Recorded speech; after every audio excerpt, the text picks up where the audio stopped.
We are live. I've got a couple of new things to share. Some of this stuff happened since the session on Monday. Actually, I had to rehang the whiteboard so that I could drop it down a little bit lower on so that I didn't have a wall in the frame. So LinkedIn Live, it is just about 9:30 for me, so we'll give everybody a couple of minutes to drop in here, and I will also pay attention to what is happening in the comments. A lot of stuff this week. Really awesome week. My energy level is a little bit low, though. So working on getting that up. So I'll have a cup of coffee, and I've got another one going as we as we go through it. I've got an awesome lunch planned later on this afternoon with the MJ Patton. And if you're not familiar with her, make sure you're following her on LinkedIn and paying attention to what she's doing with her the consulting practice that she and Bruce have, which is Alveo Consulting.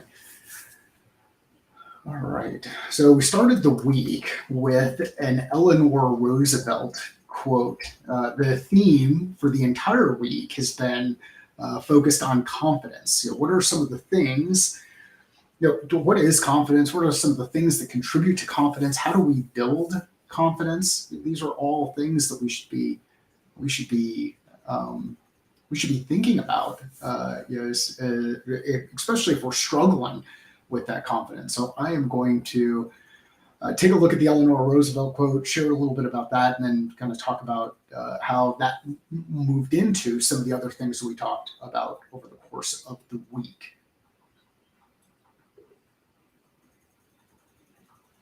Just as a reminder, we're going to go live on Mondays and Fridays. Right now, I am testing this 11:30 Eastern time period, 9:30 local time for me, 8:30 for those on the Pacific Coast. I might end up pushing this to a little bit later so that we turn this into a lunchtime thing.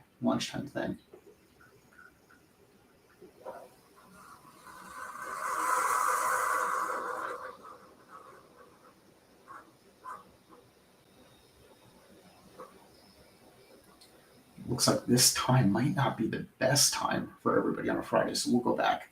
Again, we'll go through and revisit that as things go along. So from a confidence perspective, when we use the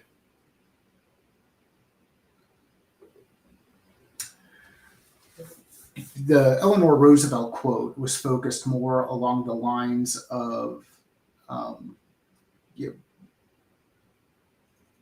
going out there and actually doing the work that's necessary, moving things from thoughts to actual action, and getting yourself into a situation where once you do the work, then you feel comfortable or confident in your ability to deal with any of the negative challenges that come up with that, because you've been there, you've done that, you've had that experience. So it's through that experience that you start to build a level of resilience, which can improve your confidence as you put yourself into other situations. And then I shared just a quick, and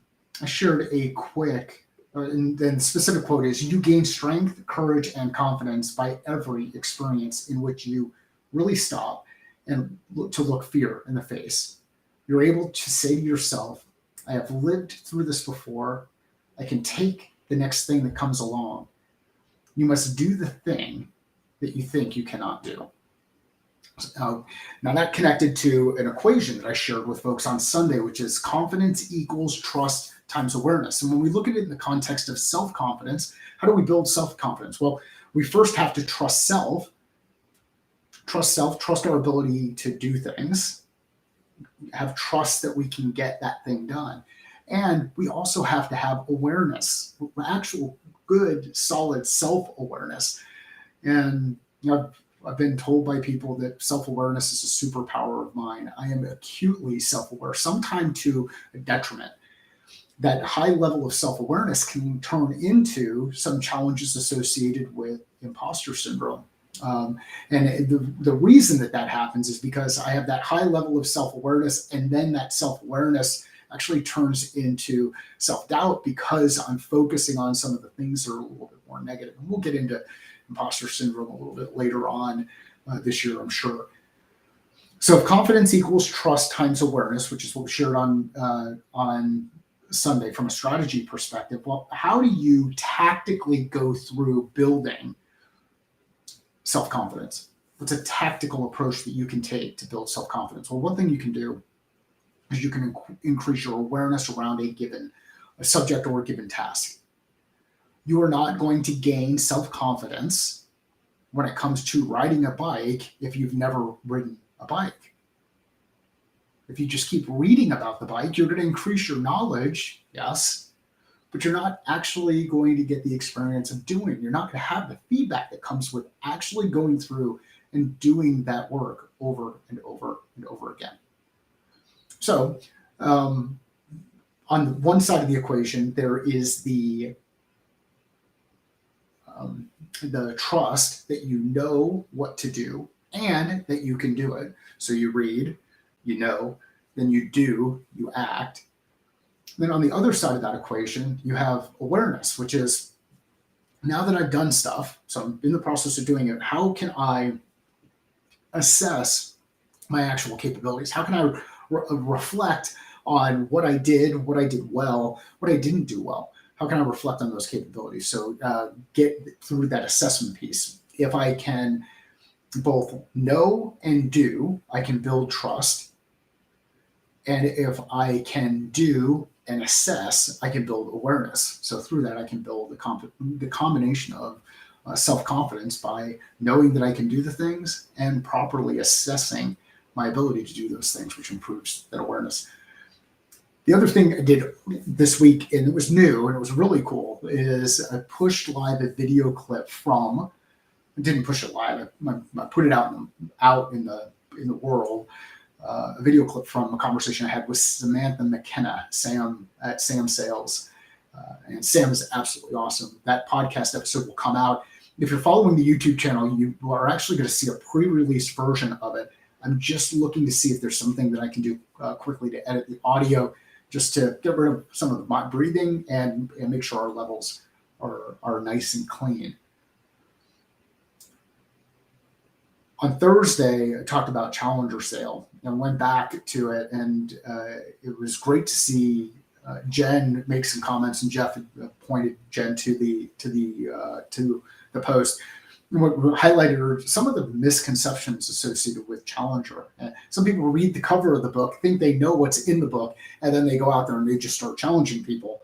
And really, in order to challenge people, you have to know some information.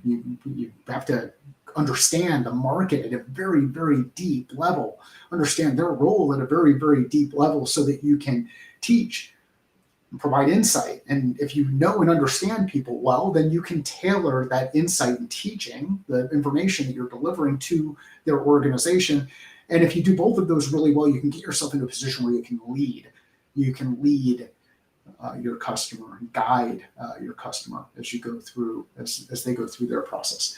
And here we are on Friday, which is the time for reflection. So I'm not seeing anybody inside the comments. We are just pushing up around 9 minutes. I'm going to go ahead and call it early. If you have comments and you put them in here, you know that I'll respond to those, and we'll see you on Monday at 9:30 Arizona time. Actually, there's time change this weekend. That's going to make it 8:30 my time because we don't change our clocks in Arizona. So if you've learned nothing this week, other than that we don't change clocks this week, now you've shifted that, and you at least have the takeaway that we don't change our clocks in the state of Arizona. Thank you.